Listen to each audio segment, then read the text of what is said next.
মাননীয় স্পিকার, আপনাকে ধন্যবাদ। আলহামদুলিল্লাহিল্লাযী সালামুন আলা নবী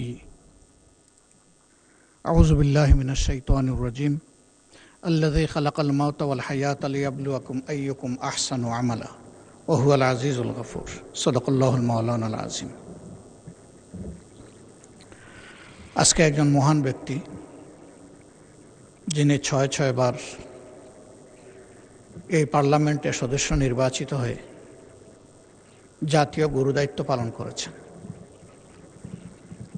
যিনি মহান পার্লামেন্টের স্পিকার ছিলেন, যিনি অস্থায়ী রাষ্ট্রপতি ছিলেন, আইন অঙ্গনের একজন তারকা আইনজীবী ছিলেন। আজকে তিনি দুনিয়া থেকে বিদায় নিয়েছেন। আমি সূরা মুলকের দ্বিতীয় আয়াতটি এখানে তেলাওয়াত করেছি। আল্লাহ রাব্বুল আলামিন এই আয়াতে সমস্ত মানব জাতিকে স্মরণ করিয়ে দিয়ে বলছেন, আল্লাযী খালাকাল মাউতা ওয়াল হায়াত, তিনি সেই মহান সত্তা যিনি তোমাদেরকে মৃত্যু এবং জীবন উপহার দিয়েছেন।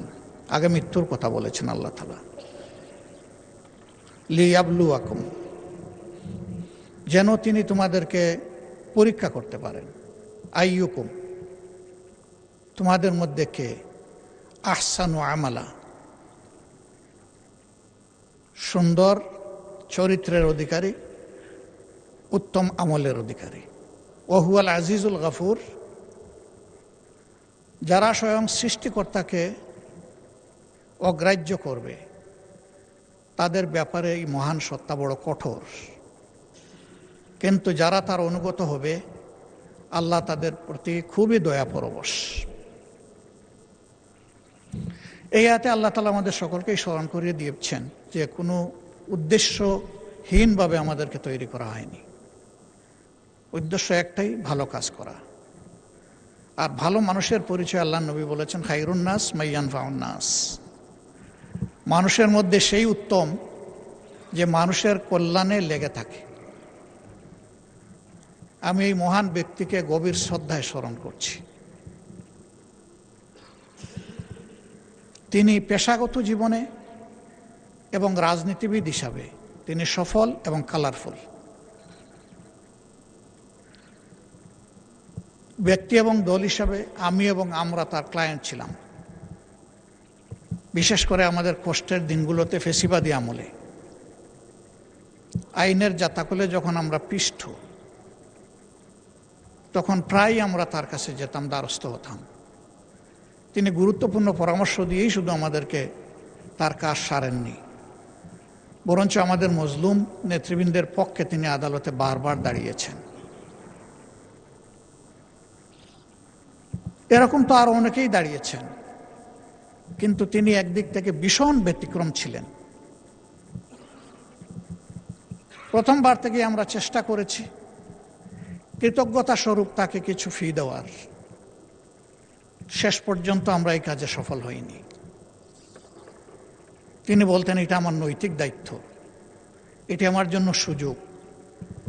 একসাথে রাজনীতি করেছি, তাদের জীবনের এই কঠিন চ্যালেঞ্জিং মুহূর্তে আমার মধ্যে সামান্য মানবতা থাকলে আমার পক্ষে তার কাছ থেকে তাদের পক্ষে ফি নেওয়া সম্ভব নয়।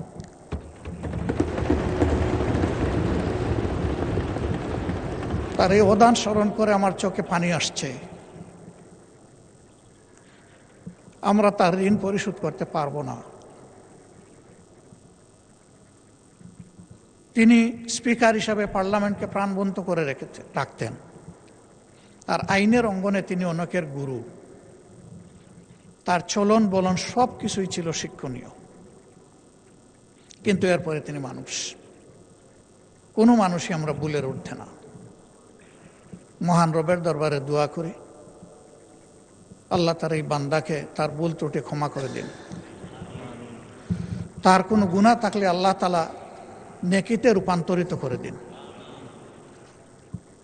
এবং আল্লাহ তাআলা তার এই অনন্ত সফরে নিজেই তার সঙ্গী হিসাবে উত্তম ফেরেশতাদেরকে নিয়োজিত করুন। কবরের জিন্দেগিতে আল্লাহ তাআলা তার কবরটাকে জান্নাতের নূর দিয়ে প্লাবিত করুন। প্রশস্ত করুন। শিলা, বরফ এবং পানি দিয়ে আল্লাহ দৌত করে তাকে বেগুনা করে দিন। তার কবরের সাথে আল্লাহ রাব্বুল আলামিন তার প্রিয় জান্নাতের একটা মায়ার জানালা খুলে দিন।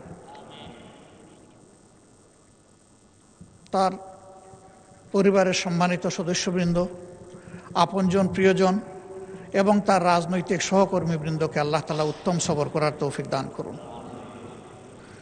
এই সমস্ত মানুষদের জীবন থেকে আমরাও যেন অনুপ্রাণিত হয়ে নিজেদের কর্তব্য নির্ধারণ করতে পারি। আল্লাহ আমাদেরকেও সেই তৌফিক দান করুন। আমরা একটু পরেই বিসমিল্লাহি আলা মিল্লাতে রাসূলিল্লাহ বলে মহান আল্লাহর কাছে তাকে সমঝে দেব। মাটির একটা পর্দা দুনিয়া থেকে তাকে বিচ্ছিন্ন করে ফেলবে। সেই সময় মহান আল্লাহ যেন নিজেই তার সঙ্গী হয়ে যান, সেই দোয়া করছি। আমাদের সবাইকে আল্লাহ তাআলা ক্ষমা করুন। এই সংসদে অতীতে যারা স্পিকারের দায়িত্ব পালন করেছেন, আল্লাহ তাদেরকেও ক্ষমা করুন।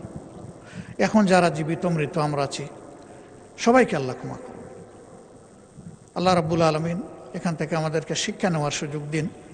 একদিন আমাদের জন্য মানুষ পড়বে ইন্না লিল্লাহি ওয়া ইন্না ইলাইহি রাজিউন। ওই মানুষটাই সফল যে মারা যাওয়ার পরে কিছু মানুষ তার জন্য চোখের পানি দিয়ে তাকে স্মরণ করে। আল্লাহ আমাদের জীবনে সেই সাফল্য অর্জন করার তৌফিক দান করুন। মাননীয় স্পিকার, আপনি যে জায়গাটায় যে চেয়ারে বসে আছেন, তিনি এই চেয়ারে ছিলেন। আল্লাহ আপনাকে অসুস্থ রাখুন। আল্লাহ ইনসাফের সাথে আপনার দায়িত্ব পালনের তৌফিক দান করুন। মহান দরবারে এই দোয়াগুলা করে আমার কথা এখানেই শেষ করছি। আসসালামু আলাইকুম ওয়া রাহমাতুল্লাহ।